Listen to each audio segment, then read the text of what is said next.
오늘 민수기 10장에서는요 하나님께서 모세에게 은으로 나팔 2개를 만들라고 명령하셨습니다. 그리고 그 만든 은나팔을 여러 가지 방법으로 불고 그때마다 이스라엘 백성들이 어떻게 행해야 하는지를 하나님께서 구체적으로 가르쳐 주고 계십니다. 나팔 소리는 하나님과 이스라엘의 약속된 신호였음을 알 수 있는데요. 오늘 본문을 통해서 하나님께서 오늘 우리에게 어떠한 신호를 보내시는지 저와 여러분들이 함께 나누었으면 좋겠습니다. 먼저는 은나팔 2개를 모두 불 때에 온 회중이 회막문 앞에 모이라고 하나님께서 3절 말씀을 통해서 말씀하셨습니다.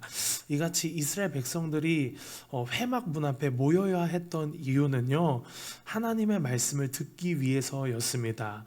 이스라엘 백성이 무엇을 하고 있든지 어디에 있든지 그 나팔 소리가 들리면 자신이 하던 일을 멈추고 하나님 앞에 나와야만 했습니다. 오늘 우리도요, 주님께서 부르시면 무슨 일을 하고 있든지 잠시 멈추고 주님의 음성에 귀를 기울여야 할 줄 믿습니다. 나의 뜻과 나의 생각은 잠시 내려놓고요, 주님, 제가 여기 있습니다. 제가 주님의 말씀에 청종하겠습니다. 이와 같은 자세로 하나님 앞에 기쁨으로 나아갈 수 있어야 할 줄 믿습니다. 그래서 오늘도 하나님의 말씀을 내 삶의 최우선으로 두고 하나님이 부르실 때 제가 여기 있습니다라고 순종할 수 있는 은혜가 있기를 간절히 축복합니다.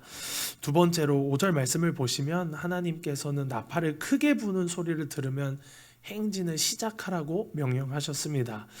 처음에 나팔을 크게 불면 동쪽 진영들이 행진하고 그 다음 나팔을 크게 불면 남쪽 진영들이 행진하라고 말씀하셨습니다. 여기서 크게 분다라고 번역된 히브리어 테루아는요, 그냥 크게 분다라는 의미도 있지만 그 속에는 권위 있게 분다라는 의미도 함께 가지고 있습니다. 오늘 우리는 세상 소리에 귀 기울이는 것이 아니라, 세상의 가치관을 가지고 행진하는 것이 아니라 하나님의 권위 있는 말씀, 진리의 말씀에 귀 기울여서 행진해야 될 줄 믿습니다. 신명기 8장 3절의 말씀 여러분 잘 아시죠? 광야에서 하나님께서 주신 말씀인데요, 너를 낮추시며 너를 줄이게 하시며 또 너를 알지 못하며 내 조상들도 알지 못하던 만나를 내게 먹이신 것은 사람이 떡으로만 사는 것이 아니요 여호와의 입에서 나오는 모든 말씀으로 사는 줄을 네가 알게 하려 하심이니라. 광야 같은 인생에서 사람이 살 수 있는 것, 그것은 그 사람의 소유의 넉넉함에 있지 아니하고요, 하나님의 말씀대로 살아갈 때, 하나님의 말씀에 청종하며 살아갈 때 살 수 있다라는 것을 하나님께서 말씀하시는 내용입니다. 사단은 세상의 것들로 우리를 유혹할 때가 있습니다. 떡이 먼저 채워져야, 너의 소유가 넉넉해져야 헌금할 수 있고 11조도 뗄 수 있지, 구제도 할 수 있지. 그러니까 하나님의 말씀에 순종하여 예배를 드리는 것보다 떡을 먹는 것이 먼저야. 떡을 취하는 것이, 세상의 것을 소유하고 움켜쥐는 것이 먼저야. 그리고 떡을 먹어야 너의 기력이 회복되어서 예배를 너가 온전히 드릴 수 있지. 그러니까 예배 드리고 기도하는 그 시간보다 너의 먹고 사는 것이 더 중요한 문제야 라고 하면서 사단은 세상의 소리에 귀 기울이도록 만듭니다. 그런데 세상의 소리에 귀 기울이지 않기를 간절히 축복합니다. 광야 인생 속에서 떡보다 필요한 것은요, 하나님의 말씀입니다. 이정표가 없는 광야에서 유일하게 이정표가 되어줄 수 있는 것은 바로 하나님의 말씀입니다. 하나님의 말씀에 순종할 때 우리는 하나님께서 내려주시는 만나를 경험할 수 있는 것입니다. 만나를 경험하는 은혜가 있기를 간절히 축복합니다. 세 번째 9절 말씀을 보시면 전쟁에 나갈 때에도 나팔을 불라고 하나님께서 명령하셨습니다.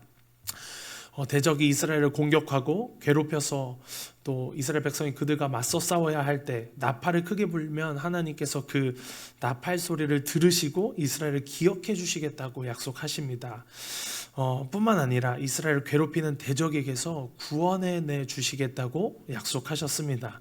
이 약속은 오늘날 우리에게도 동일하게 약속하시는 하나님의 약속의 말씀인 줄 믿습니다. 그리고 하나님께서는 약속을 반드시 이루시는 분이십니다.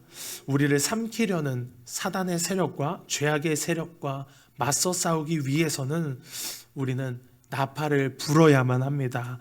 하나님께 간구해야 합니다. 우리의 힘으로 싸워 이길 수 없으니 우리는 우리의 피난처 되시고 위로자 되시고 승리자 되시는 하나님을 의지하여 하나님 앞에 나팔을 크게 불어야 합니다. 그때 하나님께서 우리에게 승리를 허락해 주시는 줄 믿습니다. 마지막으로 하나님께서는 10절 말씀에서 제사를 드릴 때에도 나팔을 불라고 명령하셨습니다. 하나님께서 정해주신 절기와 날에 하나님께 감사의 제사, 특히 번제물과 화목제물을 가지며 나팔을 불 때 하나님께서는 그 나팔 소리를 들으시고 이스라엘을 기억하시겠다고 약속하셨습니다. 우리는 날마다 하나님 앞에서 삶의 예배를 드리며 하나님께 감사의 찬송을 올려드려야 될 줄 믿습니다. 매일의 삶 속에서 우리의 번제물과 화목제물 되시는 예수 그리스도를 의지하여 구원의 기쁨과 감격을 가지고 하나님께 감사의 찬송, 감사의 예배를 드릴 수 있어야 합니다. 우리가 하나님을 이렇게 찾을 때, 삶 속에서 찾을 때 하나님은 반드시 기억하시고 만나 주시겠다고 오늘 본문에서 약속하셨습니다. 날마다 하나님을 삶에서 예배함으로, 감사함으로 구원의 기쁨과 감격을 가지고 하나님을 찾을 때 하나님을 만나는 은혜가 있기를 간절히 축복합니다. 말씀을 마무리하고 싶습니다. 우리는 우리가 가지고 있는 나팔을 불어야 합니다. 하나님께서 오늘 이스라엘 회막 앞에 모여서 하나님의 말씀을 들어야 할 때, 행진을 할 때, 그리고 전쟁을 나가야 할 때, 제사를 드릴 때 나팔을 불라고 명령하셨습니다. 우리는 이러한 영적 나팔이 준비되어 있는지 돌아보고 우리가 그 영적인 나팔이 준비되어 있지 않다면 영적인 나팔을 준비해야겠습니다. 2절 말씀에 보는 것처럼 두들겨서 만들어진 나팔, 우리가 이 두들겨서 만들어진 나팔이 준비되어야겠습니다. 두들겨서 나팔을 만든다는 것은 투박하지만 삶 가운데서 행해지는 이 예배, 그리고 말씀 묵상, 기도, 찬양을 통해서 나만의 경건한 예배 습관을 만드는 것이라고 저는 생각을 합니다.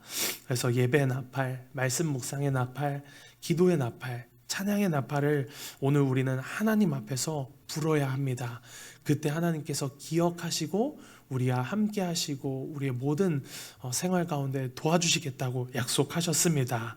그래서 오늘 말씀을 생각하면서 우리가 이 하나님의 나팔을 준비하는 자로 세워질 수 있기를 간절히 축복합니다.